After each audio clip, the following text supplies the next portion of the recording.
And we are live. Let's say good morning to the people, everybody. How you guys doing this today? Middle of the Earth podcast coming at you live. Zero attitude from zero latitude. It's morning crypto with a kid. I'm here, crypto. Kids here. We're chilling, ready to go. Very exciting day. Oopsies. Very exciting day because we've got some new information coming out. Well, actually, not new information. Excuse me. We've got some news coming out. Today is going to be the Tronbet / Win or Wink tokens listing on Binance. And I got to say, people are nervous. Everyone's been pretty, tense with how they handled the situation. The transition was not handled with the community, at least the community's vote in mind for sure. They can say that they did it with the community's best interest, but that is going to be left up for debate because it's all going to depend on how things go with this launch. I know, buddy. He's like, I've got a lot. He had 10,000 ante. Okay, he had a lot of ante, and right now the price looks stable at around 4. From where I did the math at, we needed the price right around 4 or 5 just to break even, and that would have been break even from prior numbers. Oh, we're gonna spit some up on there on the stream, huh? Yep, little vomit for the stream. That's for you guys. Okay, that's just the morning. We call that breakfast. Okay, that's a flavor saver for later. But yeah, so price needed to be right at 4 to break even. We're at break even. My coins will not be able to be unlocked for another, looks like 48 hours, I think. August 2nd was what the post said. So, it is what it is, guys. I mean, it's like everybody else said. I hope I can get out. Right now, it looks like that sell wall is stacking up pretty nice and high. 337 Bitcoin worth at 5 Satoshi. The volume is nowhere near what I thought it was going to be. Some of these other Binance Launchpad, these other IEOs, they jump out there with thousands and tens of thousands of Bitcoin in volume. So right now, for us to be, about an hour and some change, hour and a half live into this, and we only have, I know that people are going to say, 1,000 Bitcoin's incredible, but, guys, it's not really, because you can see that all the selling pressure was right in here. Somebody bought a lot up in here. Who knows how much was actually sold at what price? I mean, we just can see that was the candle. Let's go to the 1 minute. Maybe we can see in the 1 minute. Not really. It looks like somebody bought it all up. They must have had whatever volume that is. Far more volume. Holy cow. Yeah, you can see somebody, whoever it was, the IEO Launchpad people, they probably did pretty well, because if they were buying in at, are you just eating anything you can? I'm hungry, Dad. You had some milk in here that you got left over. I just wanted to eat it. That's gross. That's gross, man. Don't eat that. That's gross. That's gross. Let me just see what you got going on. You can smile at the people if you want, but you can't. Don't eat your soaked milk rag. Okay, that's gross. Why don't we take a look? See, right now, here's the problem, guys. Is all you're seeing is a lot of buys right here. Lots of buys. Now that's great. Buys at 5 Satoshi, pretty awesome, because 5 Satoshi is something like 60 TRX worth on the ante scale. So people are making out like pretty good at 5 Satoshi. The problem is that nobody's coins are unlocked. They're the only ones that are selling right now. And this is stacking up. This is now 340 on the Bitcoin side, whereas maybe about 30 minutes ago, 20 minutes ago, it was 250, 240.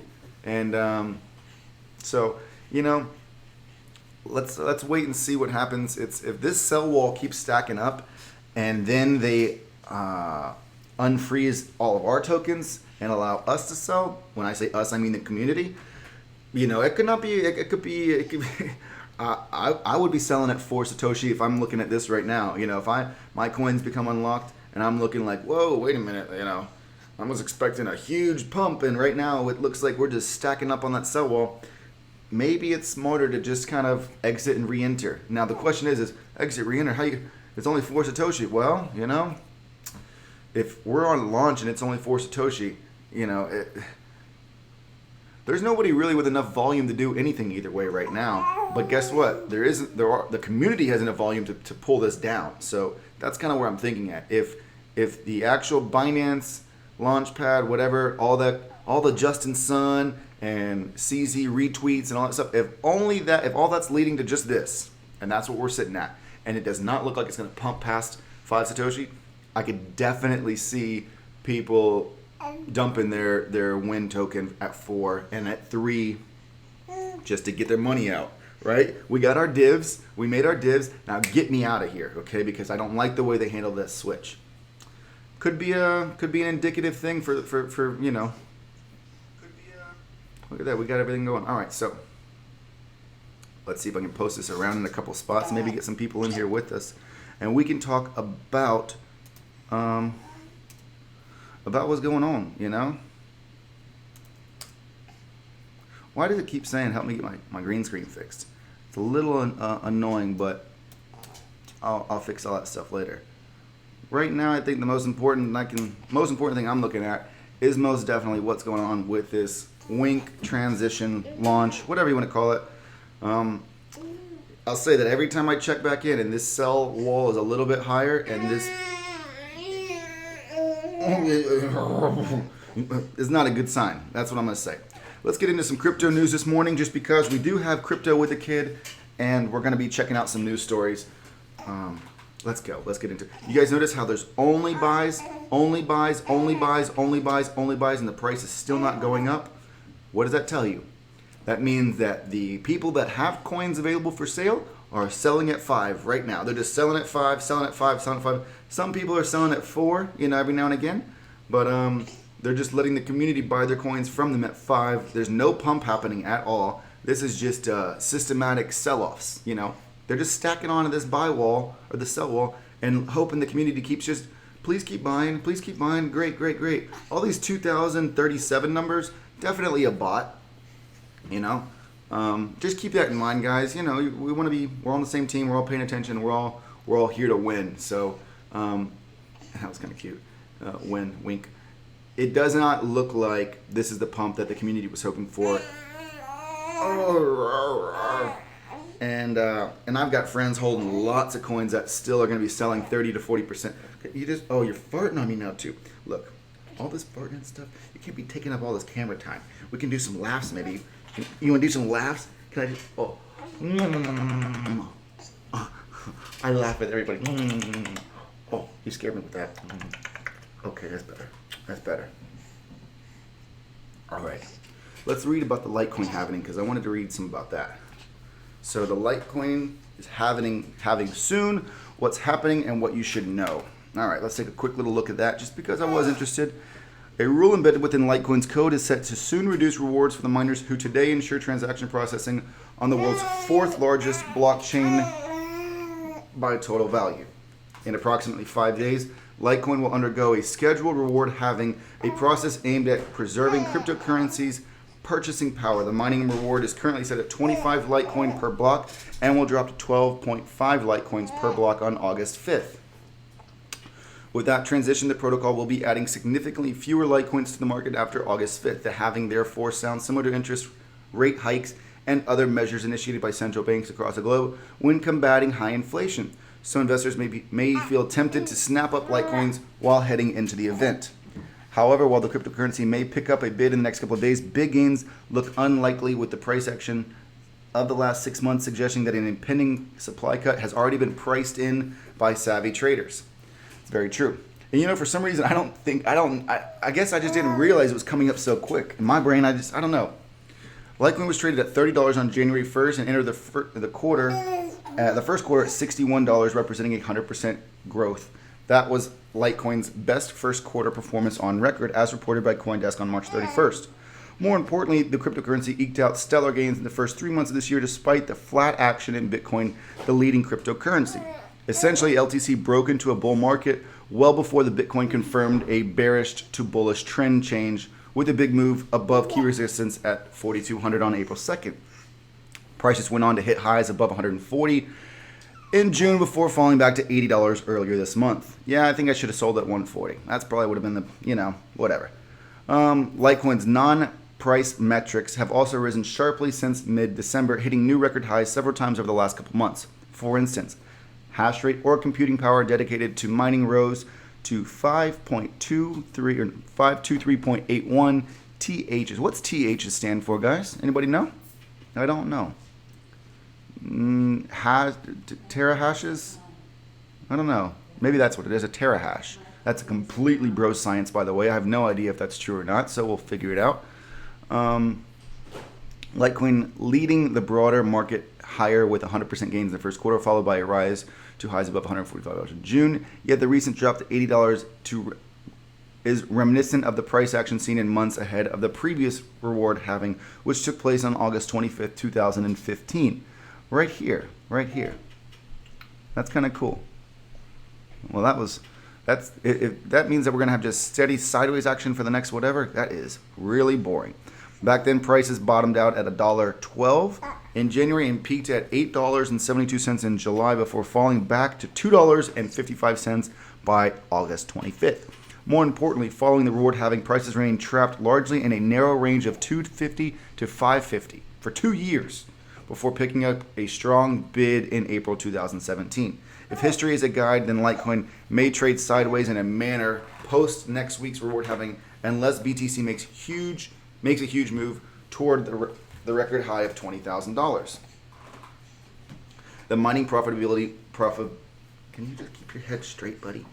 The mining profitability will likely drop to 50% along with block rewards as mining difficulty, a measure of how hard. We already knew all that stuff. Okay, so it kind of seems like the halving is already priced in. It kind of sounds like we should expect for a long sideways transition of nothing action. Kind of sounds similar to what our win action on Bitcoin or on Binance is looking like. Okay, another 5 Bitcoin just got added to the sell order.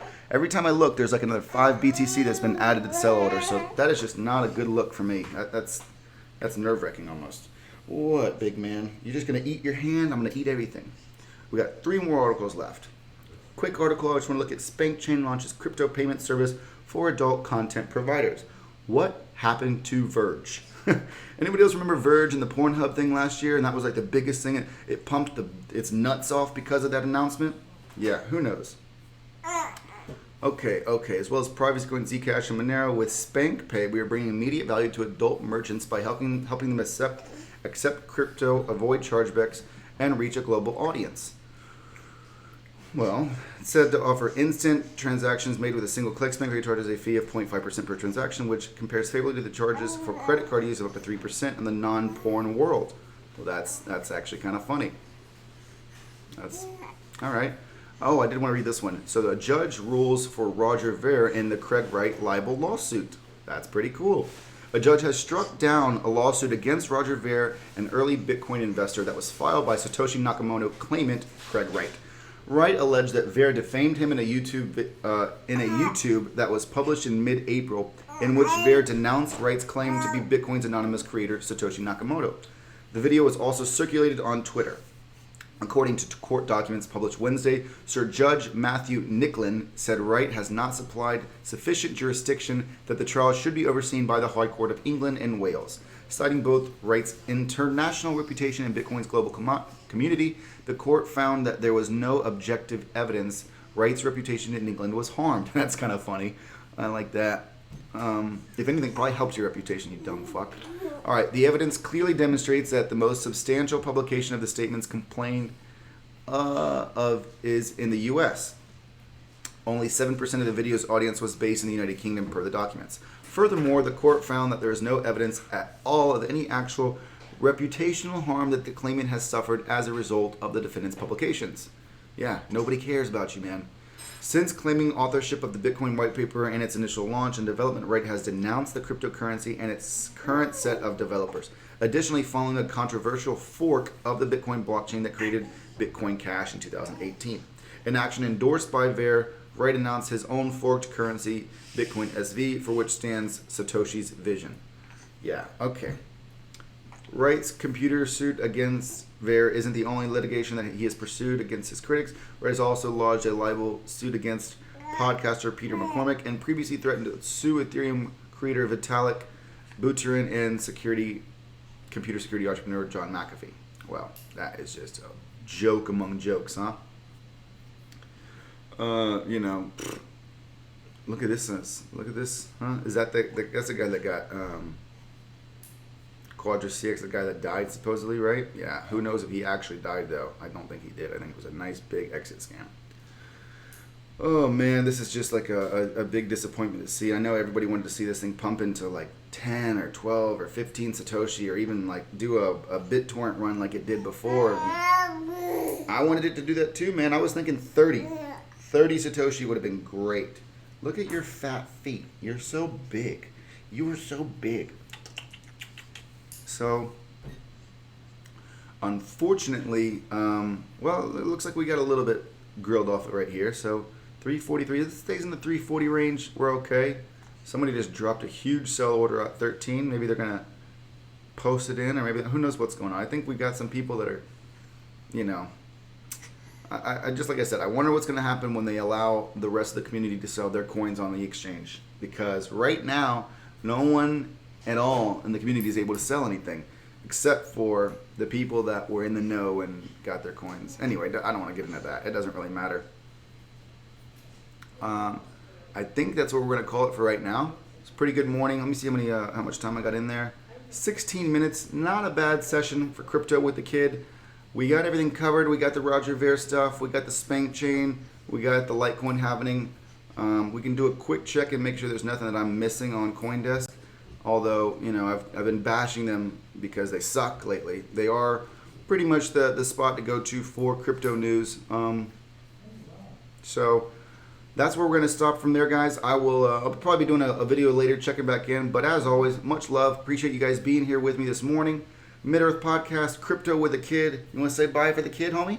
Let's give him let's give him some love. Let's let him see what they're looking at. Oh, that's me on the camera. And oh, I am pretty. Oh, I am pretty. All right, guys. Zero attitude from zero latitude. Peace. I can't do it. Peace.